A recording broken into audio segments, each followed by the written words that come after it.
ಬೈದಿದ್ದೇನಾದ್ರು ಇದೆಯಾ ಸರ್? 100% ಆ ಒಂದು ಇದಕ್ಕೆ ಅವ್ರು ಬೈದಿದ್ದೆಲ್ಲ ಇರುತ್ತಾ? ಬೈದಿದ್ದೀರಾ ಸರ್ ಇವಾಗೆಲ್ಲರೂ, ಅಥವಾ ಅಣ್ಣವ್ರ ಮೊಮ್ಮಗ? ಇಲ್ಲ, ನನಗೆ ಹಂಗಲ್ಲ, ಅಂತ ಸಿಚುವೇಶನ್ ಕ್ರಿಯೇಟ್ ಹಂಗಲ್ಲ. ನನಗೆ ಗುರುವಿಗೆ ಬೈಬೇಕಂತ ಯಾವತ್ತೂ ಅನ್ಸಿಲ್ಲ.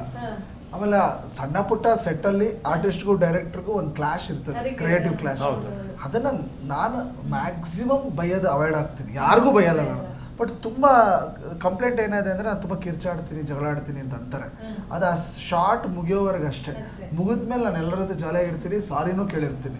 ನನಗೆ ಅದು ಸಮಾಧಾನ ಇರಲ್ಲ. ಸಾರಿ ಕೇಳಿಲ್ಲ ಅಂದರೆ ಏನಾಗುತ್ತೆ, ಎಲ್ಲೋ ಬ್ಯಾಕ್ ಎಂಡಲ್ಲಿ ನನ್ನ ತಮ್ಮ ಬಂದು ಹೇಳ್ತಾನೆ, ನಮ್ಗೆ ಯಾಕೆ ಕಿರ್ಚಿದೆ, ನಿಂಗೆ ಅವಶ್ಯಕತೆ ಇರಲಿಲ್ಲ.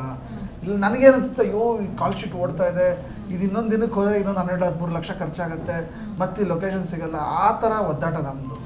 ಗುರು ವಿಷಯದಲ್ಲಿ ಅದಾಗಲಿಲ್ಲ. ಯಾಕಂದರೆ ಗುರು ಅದೇನೋ ಗೊತ್ತಿಲ್ಲ, ಗುರು ಮೇಲೆ ನಾವು ಮೀಟಾಗಿ ತುಂಬ ಕಡಿಮೆ ಸಮಯ.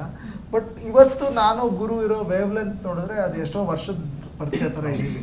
ಪ್ರಾಬ್ಲಿ ಆ ಪರಸ್ಪರ ರೆಸ್ಪೆಕ್ಟ್ ಇದೆಯಲ್ಲ, ಅದು ನನಗೆ. ಆಮೇಲೆ ಹೊಸಬ್ರು ಅಂದ ತಕ್ಷಣ ಸಿನಿಮಾಗೆ ಆ ಪರ್ಟಿಕ್ಯುಲರ್ ಪ್ರಾಜೆಕ್ಟಿಗೆ ಹೊಸಬ್ರು ಇರ್ಬೋದು, ಬದುಕಿಗೆ ಯಾರು ಹೊಸಬ್ರಲ್ಲ, ರೆಸ್ಪಾನ್ಸಿಬಿಲಿಟಿಗೆ ಯಾರು ಹೊಸಬ್ರಲ್ಲ.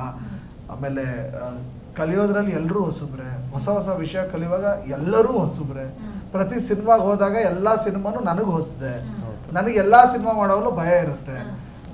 ಆ ಥರ ಅದು ಸಹಜ ಅಲ್ವಾ? ಈಗ ನಾವು ಕಲಿಬೇಕಾದ್ರೆ ನಮ್ಗೆ ಯಾರೋ ಹೇಳ್ಕೊಟ್ಟಿರ್ತಾರೆ, ನಮ್ಗೆ ಯಾರೋ ಬೆಂತಟ್ಟಿರ್ತಾರೆ, ನಾವು ತಪ್ಪು ಮಾಡಿದ್ನ ಸಹಿಸ್ಕೊಂಡಿರ್ತಾರೆ, ಅದು ವೈಸ್ ವರ್ಸ.